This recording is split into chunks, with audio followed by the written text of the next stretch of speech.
Jadwal pencairan PKH tahap 4 dan BPNT Sembako bulan Oktober sudah ada titik terang ya guys.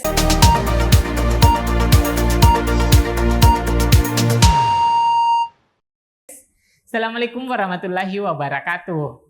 Sobat semua, ada kabar yang menggembirakan hari ini bahwa sudah ada titik terang untuk pencairan bansos reguler. Jadi, isu mengenai bansos reguler bahwa pelaksanaan pencairan sudah semakin dekat. Nah, teman-teman, apakah sudah ada penjadwalan pada minggu pertama ini dan minggu kedua? Sebagaimana topik kita bahwa sudah ada titik terang pencairan PKH tahap 4 dan BPNT Sembako alokasi Oktober. Kapan tepatnya? Bagaimana berita lengkapnya? Ikuti terus videonya sampai tuntas agar tidak menimbulkan gagal paham dan kebingungan. Namun teman-teman yang baru menemukan channel ini, saya ucapkan selamat datang dan selamat bergabung. Dan mari bersama kembangkan channel ini dengan klik subscribe dan lonceng notifikasinya, agar selalu terhubung dengan berita terbaru, aktual, dan mendidik dari channel PKH Reportase. Baik teman-teman, sebagaimana topik kita kali ini, sudah ada titik terang penjadwalan pencairan PKH akan segera disusun. Dan untuk alokasi Oktober BPNT Sembako, pemerintah bakal mencairkan dua jenis bantuan sosial bansos reguler pada pekan depan, yakni bansos kartu sembako dan bansos program keluarga harapan PKH. Direktur Jenderal Anggaran Kementerian Keuangan Isa Rahmawata mengatakan nilai kedua bansos yang akan dicairkan itu sebesar 18,4 triliun yang terdiri dari bansos kartu sembako 11,2 triliun dan PKH sebesar 7,2 triliun.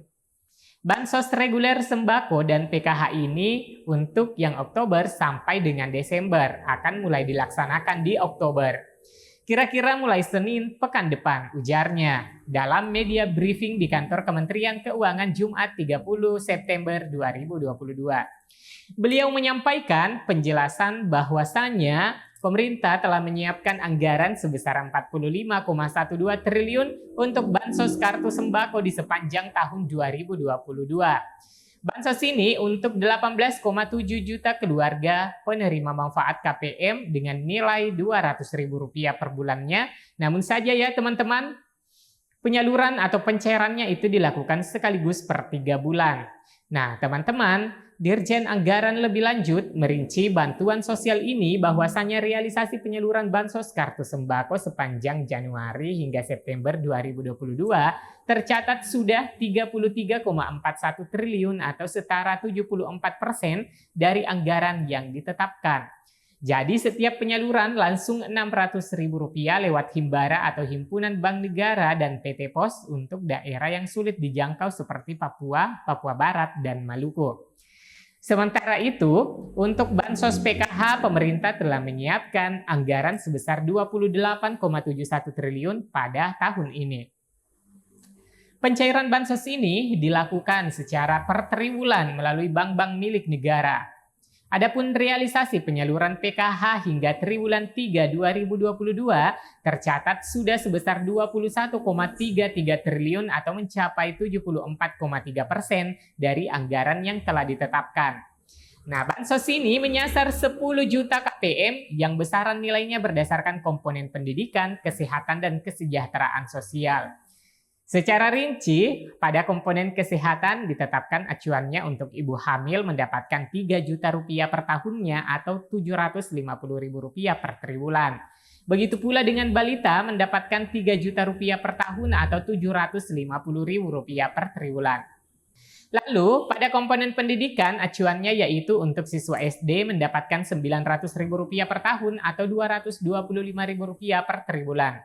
Siswa SMP mendapatkan Rp1,5 juta per tahun atau Rp375.000 per triwulan. Serta siswa tingkatan SMA mendapatkan Rp2 juta per tahun atau Rp500.000 per triwulannya. Kemudian pada komponen kesejahteraan sosial, acuannya yaitu untuk disabilitas diberikan 2,4 juta per tahunnya atau sebesar Rp600.000 per triwulan.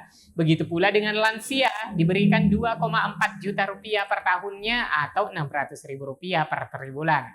Jadi kalau di keluarga tersebut punya anak masih SD dan punya orang tua lansia, tinggal ditambah-tambahkan saja teman-teman. Makanya setiap keluarga besaran nilai bansosnya itu bervariasi, ungkap Isa. Ia menambahkan, pemberian bansos reguler ini merupakan upaya pemerintah untuk mengintervensi kemiskinan. Harapannya setiap keluarga miskin tersebut taraf hidupnya meningkat dari sisi pendidikan, kesehatan, dan kesejahteraan sehingga memutus rantai kemiskinan pada generasi penerus. Hanya saja teman-teman perlu memahami bahwa persiapan penyaluran pada pekan pertama dan kedua bulan Oktober ini tidak berarti besok harus tercairkan, karena proses transfer itu membutuhkan tahapan-tahapan mulai dari persiapan data KPM berupa BNBA yang dinyatakan layak lanjut pada PKH tahap 4. Kemudian setelah data siap, Kementerian Sosial juga menyerahkan ke pihak bank untuk dilakukan pemeriksaan rekening dan selanjutnya rekening yang aktif akan dilanjutkan proses pemindahan. Nah, yang perlu teman-teman ketahui bahwa pihak Kementerian Sosial itu telah menganggarkan untuk bansos dari alokasi APBN untuk tahun 2022. Berapa besaran jumlah anggaran bansos baik itu PKH maupun BPNT dan PBI? Anggarannya itu sudah siap dan tersimpan pada kas negara. Jadi, semua anggaran APBN termasuk dana bantuan PKH itu disimpan dalam rekening yang disebut dengan rekening kas umum negara RKUN, di mana semua lalu lintas uang masuk dan keluar diatur dan dikelola oleh Menteri Keuangan sebagai bendahara umum negara. Kas negara ini ya disimpan dalam rekening di Bank Sentral, dalam hal ini Bank Indonesia. Jadi ketika teman-teman nantinya terpilih sebagai KPM PKH yang di-SK-kan sebagai KPM tahap 4, berarti namanya masuk dalam BMBA SPM atau surat perintah membayar yang memuat nama-nama penerima PKH tahap 4. Tapi teman-teman perlu memahami meskipun dalam hal ini Bank Himbara sudah siap melakukan transfer pada pekan pertama dan pekan kedua di bulan ini, ada tahapan-tahapan yang harus dilalui dalam proses pemindahan sehingga saldonya bisa masuk ke rekening teman-teman. Jadi tidak serta-merta bahwa Kemensos siap menyalurkan dan bank pun sudah menyatakan siap untuk melaksanakan transfer. Namun teman-teman perlu memahami proses ini agar tidak gagal paham mengapa bantuan itu terasa lelet masuknya. Jadi di sini teman-teman tahapannya Kementerian Sosial melakukan konfirmasi data atas rekening KPM PKH kepada bank penyalur melalui aplikasi online monitoring sistem perbendaharaan dan anggaran negara OMSPAN. Hasil konfirmasi data atas rekening KPM PKH meliputi pengecekan 1. Nama pemilik rekening KPM PKH, 2. Nomor rekening KPM PKH, 3. Nomor induk kependudukan NIK KPM PKH. Yang keempat, nomor kepesertaan KPM PKH. Selanjutnya, setelah Kementerian Sosial melakukan konfirmasi data KPM yang telah melalui pengecekan nama pemilik rekening, nomor rekening, NIK, dan nomor kepesertaan, maka bank menindaklanjuti dengan melakukan konfirmasi data atas KPM PKH melalui sistem perbankan berdasarkan data rekening yang telah dikirimkan kepada Kementerian Sosial melalui aplikasi OMSPAN. Dan yang berhasil melalui tahapan pengecekan dari bank ini disebut dengan berhasil on spam, dan yang memiliki data tidak sesuai hasil pengecekan nama pemilik rekening, nomor rekening, NIK, dan nomor kepesertaan, maka statusnya adalah gagal on spam. Selanjutnya, hasil pengecekan bank ini ditentukan status rekening KPM. Apakah bisa rekening KPM aktif atau tidak aktif lagi? Proses tidak berhenti sampai di situ ya teman-teman. Ada kelanjutan, yaitu setelah pihak bank melaporkan rekening KPM aktif ini, selanjutnya pihak bank melaporkan kembali pemeriksaan rekening KPM yang aktif. Selanjutnya Kementerian Sosial akan membuat SP2D yang berisi data nama penerima PKH dan jumlah besaran nominal bantuan per KPM, dan selanjutnya dibuatkan SK penetapan KPM. Setelah di SK-kan, dengan lampiran SP2D atau surat perintah penyaluran dana, itu sebagai dasar bank melakukan transfer ke rekening teman-teman. Jadi yang diisi itu adalah rekening aktif. Jadi yang tidak aktif rekeningnya tidak akan dilakukan transfer meskipun sudah berhasil on spam.